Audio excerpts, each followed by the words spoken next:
Have you ever noticed that the more money people make, the less free they seem to become?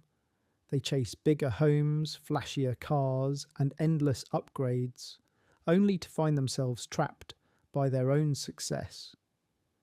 In a world obsessed with getting richer, the Roman philosopher Seneca once wrote something radical. It is not the man who has too little, but the man who craves more that is poor. 2,000 years later, his words might be the clearest roadmap we have to real financial freedom. Today, we'll explore Seneca's 3 timeless rules for mastering money and freeing yourself from financial anxiety once and for all. Seneca was one of the wealthiest men in ancient Rome, a philosopher draped not in rags but in fine linen. He lived in a marble villa overlooking the Tiber, owned sprawling estates across Italy, and invested shrewdly in the imperial economy. His wealth was immense. By some estimates, he lent the equivalent of millions to Britain's provinces. Yet despite this abundance, he was never seduced by the glitter of it. Seneca's writings reveal a man acutely aware of the paradox of prosperity, that wealth, when misunderstood, can enslave rather than liberate. In the heart of the Roman Empire, luxury was a language of power.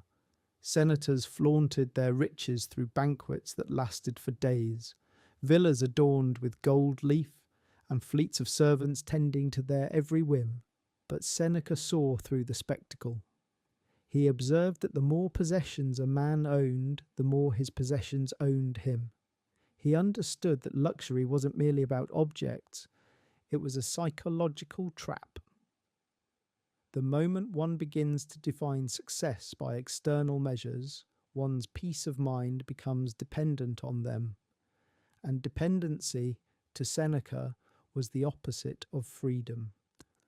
Unlike other philosophers who dismissed wealth altogether, Seneca didn't see money as evil in itself. To reject it entirely, he argued, was as foolish as worshipping it. Money, like fire, could warm or burn, depending on how it was used. What mattered was mastery, not over markets, but over the self. He urged his readers to treat wealth as a tool, never as a trophy. In his letters to Lucilius, he wrote that, "To be rich is not the goal, to need little is." As a Stoic, Seneca believed that virtue, not fortune, determined a man's worth. But his philosophy was refreshingly pragmatic. He knew that wealth could provide time, comfort, and opportunities to live according to one's values. Yet he cautioned that luxury often eroded discipline. Gold, he said, is tested in fire, a man in poverty. He didn't believe that the rich should renounce their fortunes, but that they should learn to live as if they could lose it all tomorrow and still remain whole.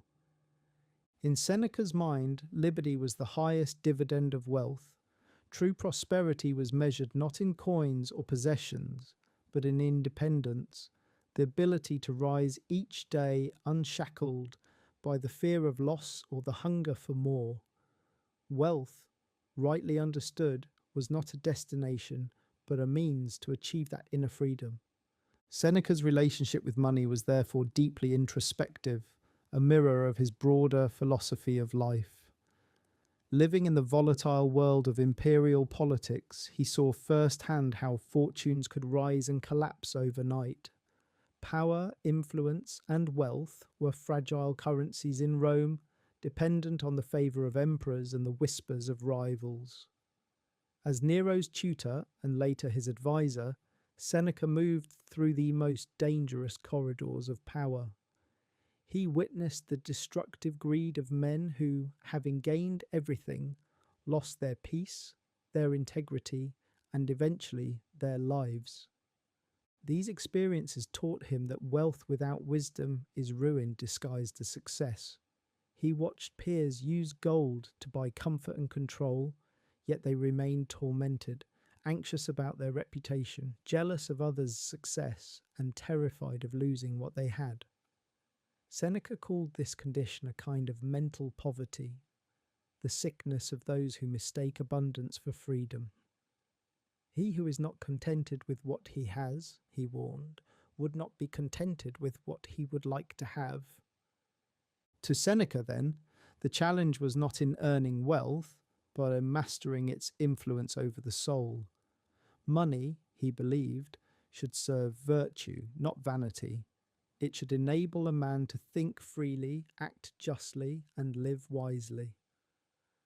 If one's fortune distracted from self-control, courage, or compassion, it ceased to be wealth and became bondage. In a world much like our own, where social standing and success are often measured in material terms, Seneca's message endures that the highest return on any investment is tranquility of mind. So what can we, living in an age of credit cards and consumer culture, learn from a man who lived 2 millennia ago? Let's uncover the 3 Stoic rules he followed to stay rich, yet remain free. In one of his letters, Seneca wrote, "Wealth is the slave of a wise man and the master of a fool." Let that sink in. Seneca had seen countless Romans rise to power, only to be crushed by their own greed. They weren't just spending money, they were serving it. He described how luxury creates invisible chains. The man who once desired a house now needs 10. The woman who bought one dress now needs a new one every season. The appetite grows faster than the means to feed it. Seneca called this voluntary slavery, a condition where wealth owns you. He compared it to owning a wild beast. A rich man is not one who has many possessions, but one who is possessed by none. So, how does this apply to us today? We often believe that freedom comes from earning more, but for most people, more income only brings more dependency, bigger bills, bigger debts, bigger worries. True wealth, Seneca argued, begins when you reverse that direction, when you start cutting away what doesn't serve you. In modern terms, this means avoid lifestyle inflation. Spend less than you earn, even as your income rises. View money as a tool for options, not obligations. If you can choose how to live, how to spend your time, and what to say no to, that's wealth. Anything else is slavery in disguise. Seneca's second rule might be his most shocking. Once a month, he would deliberately live as if he were poor. He would sleep on the floor, eat the simplest food, and wear coarse clothing.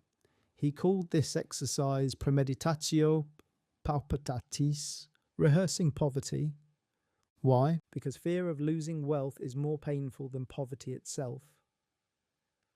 By practicing deprivation, Seneca learned that his happiness didn't depend on luxury. He wrote, "Set aside a certain number of days during which you shall be content with the scantiest and cheapest fare, with coarse and rough dress, saying to yourself the while, 'Is this the condition that I feared?'" In other words, test your fears. Modern finance tells us to build an emergency fund. Seneca teaches us to build emotional resilience.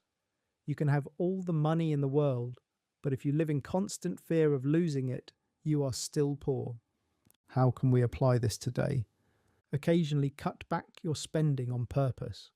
Try living below your means for a week. Eat simply. Cancel a few luxuries. Feel what remains. Contentment, gratitude, calm. Reframe minimalism as mental training. Every time you resist the urge to upgrade, you strengthen your freedom. Seneca wanted his students to prove to themselves that they could endure less and still be fine. Because once you know that, money loses its power over you. The third rule completes the philosophy. Seneca wrote, "The greatest wealth is a poverty of desires." He believed true wealth is not what you accumulate. It's what you can afford to lose without losing your peace of mind. He witnessed countless Romans chasing riches only to die in fear, terrified that one political shift could erase their fortunes. Seneca himself lost nearly all his wealth when Nero turned against him. Yet he remained calm. He wrote that external losses are merely changes in the scenery of life. The wise person, he said, carries his wealth inside him, in character, virtue, and wisdom. In modern terms, you are financially free when your identity isn't tied to your possessions. You are secure when your peace doesn't depend on your paycheck. You are rich when losing money doesn't make you lose yourself. So, to apply this rule, diversify not just your investments, but your identity. Don't be just your job or your income. Be your values, your skills, your principles. Build internal assets, mindset, discipline, emotional control. These compound faster than any stock market. Use money for freedom, not status. Seneca spent generously on books, education, and his friends, things that made him richer in soul. Seneca's wisdom compresses into 3 timeless rules, a triad for modern financial freedom. Rule 1. Don't let money own you. Wealth is a servant, not a master. Use it to buy freedom, not bondage. Rule 2. Practice losing what you fear. Rehearse simplicity. Learn that peace comes from within, not from possessions. Rule 3. Invest in what can't be taken away. Build your character, wisdom, and inner calm. That's real wealth. Seneca didn't preach poverty. He preached power over money. He understood that financial freedom isn't a number, it's a state of mind. So the next time you check your bank balance or chase the next promotion, ask yourself, would Seneca call this freedom or slavery? Because the man who can want less owns everything. If you found value in this lesson from Seneca, subscribe to The Finance Professor for more timeless lessons on money, mindset, and meaning. Until next time, remember, wealth consists not in having great possessions, but in having few wants.